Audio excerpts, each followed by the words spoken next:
Hello everyone, আসসালামু আলাইকুম। Welcome back to my channel.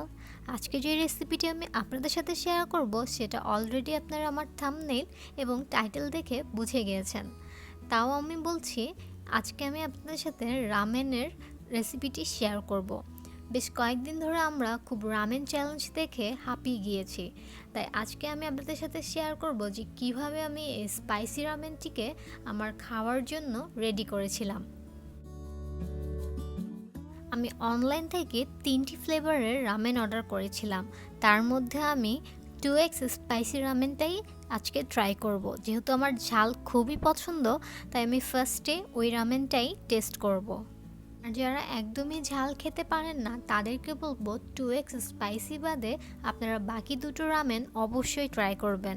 দেখতে নুডলসের মতো হলেও কিন্তু এটির ফ্লেভার কিন্তু আমাদের অন্যান্য নুডলসের থেকে একেবারেই ভিন্ন। আর অবশ্যই যেখান থেকে অর্ডার দিন না কেন হালাল লেখা দেখে অর্ডার করবেন।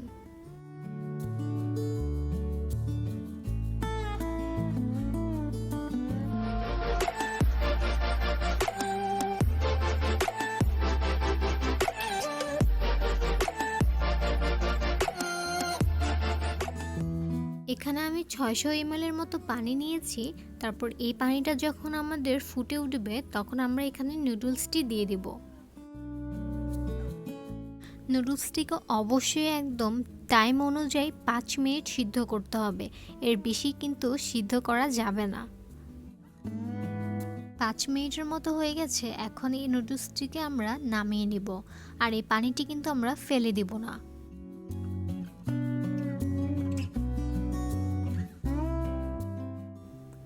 এখন নুডলসের পানি থেকে আমি এখানে 6 টেবিল চামচ পানি নুডলসের সাথে অ্যাড করে দিব, আর বাকি পানিটা আমি ফেলে দিব।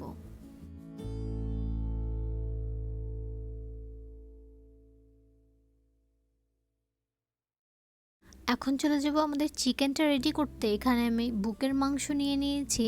এগুলোকে আমি আদা রসুন বাটা, সয়া সস, লবণ, জিরা গোলমরিচের গুঁড়ো আর মরিচের গুঁড়ো দিয়ে মাখিয়ে রেখেছিলাম প্রায় 1 ঘন্টা আগে।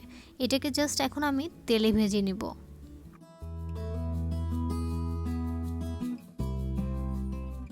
এপিট ওপিট খুব ভালো মতো ভেজে নিব, আবার বেশি ভাজবো না, তাহলে কিন্তু মাংসের জুসি জুসি ভাবটা চলে যাবে। এখন মাংসগুলোকে স্লাইস করে কেটে নিচ্ছি, আর একটা ডিম সিদ্ধ করে রেখেছিলাম সেটাও আমি রেডি করে রেখেছি। এখন নুডলসটাকে আমাদের অ্যাসেম্বল করার পালা। তাই নুডলসের সাথে যে সসটা দেওয়া থাকে, যেটার কারণে নুডলসটা খুব স্পাইসি লাগে, সেটা আমি ঢেলে মিক্স করে নিচ্ছি। আর এই সসটা যখন আমি ঢালছিলাম, এটার যে ফ্লেভারটা আসছিল এটা আসলে আমি বলে বোঝাতে পারবো না। আমার কাছে কিন্তু খুবই ভালো লেগেছিল। হতে পারে আমি ঝাল প্রেমী, তাই মেবি আমার কাছে এতটা ভালো লেগেছিল।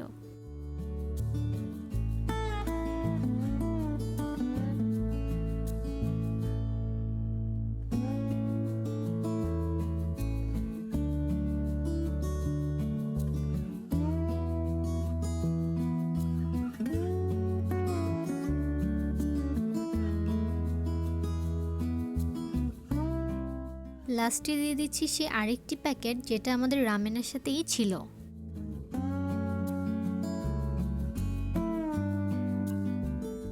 যারা আমার মতো ঝাল প্রেমী তারা একবার হলো এই 2x স্পাইসি রামেনটি ট্রাই করবেন, আর আমার মতো এভাবে পরিবেশন করবেন, তাহলে দেখতেও সুন্দর লাগবে আর খেতেও ভালো লাগবে। আর আমার রেসিপি যদি আপনাদের ভালো লেগে থাকে তাহলে প্লিজ আমার চ্যানেলটি সাবস্ক্রাইব করে রাখবেন। যারা অলরেডি সাবস্ক্রাইব করে রেখেছেন তাদেরকে জানাচ্ছি অসংখ্য ধন্যবাদ। আর অবশ্যই ভালো লেগে থাকলে আমার ভিডিওতে একটি লাইক দিয়ে দিবেন। ফ্রেন্ডস অ্যান্ড ফ্যামিলির সাথে আমার ভিডিওটি শেয়ার করবেন। আজকে তাহলে এখানেই বিদায় নিচ্ছি। সবাই ভালো থাকবেন, সুস্থ থাকবেন। চলে আসবো আবার নতুন কোনো রেসিপি নিয়ে। আল্লাহ হাফেজ।